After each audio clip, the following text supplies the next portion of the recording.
नंढपण खां ई हीउ जुमिलो असांखे चयो वेंदो आहे त तूं नथो करे सघें ऐं उहो वॾा थींदा आहियूं त बि इहो जुमिलो असांजी ॻीचीअ में पइजी वेंदो आहे कंहिं ज़ंजीर वांगुरु ऐं पोइ असां पाण चवणु शुरू कंदा आहियूं त आई कांट, मां नथो करे सघां।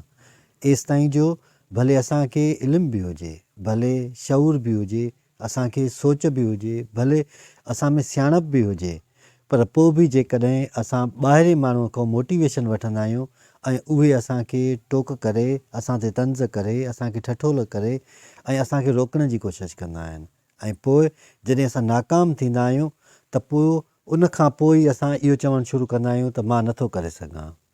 सभ खां वॾी नफ़्सियाती बीमारी इहा आहे त माण्हू पाण सोचे ऐं महसूसु करे त मां नथो करे सघां। पर जेकॾहिं इहो जुमिलो ॾिसो आई कांट, जेका टी आहे उहा ट्राई अगेन जे लाइ आहे। तव्हां ॿीहर कोशिशि कयो, तव्हां मुस्कुराए अॻिते वधो।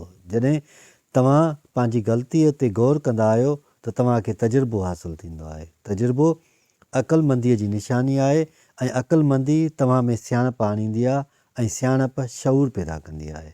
शऊर वारो माण्हू कॾहिं बि ईअं न चवंदो त मां नथो करे सघां। आम तौर ते इन चयो वेंदो आहे त मां ई करे सघां थो, इहो घमंड आहे, इहा वॾाई आहे, इहो गुरूर आहे। पर जेकॾहिं चयो वञे मां बि करे सघां थो त इहो एतमाद आहे। इहो एतमाद सुठी शइ आहे, इहा ख़ुदि एतमादी हूंदी आहे माण्हू पाण ते। ऐं जॾहिं माण्हू पाण ते भरोसो कंदो आहे त दुनिया वारा बि तव्हां ते भरोसो करे चवंदा आहिनि त तूं करे सघें थो। जॾहिं दुनिया वारा तव्हांखे टोकिन, तव्हां ते ठठोल कनि, तव्हां ते तंज़ कनि, तव्हांखे पोइते हटाइण जी कोशिशि कनि, पर तव्हां कोशिशि करे कामयाबु थी वञो ऐं उहो करे ॾेखारियो त इहा ई असुलु कामयाबी आहे।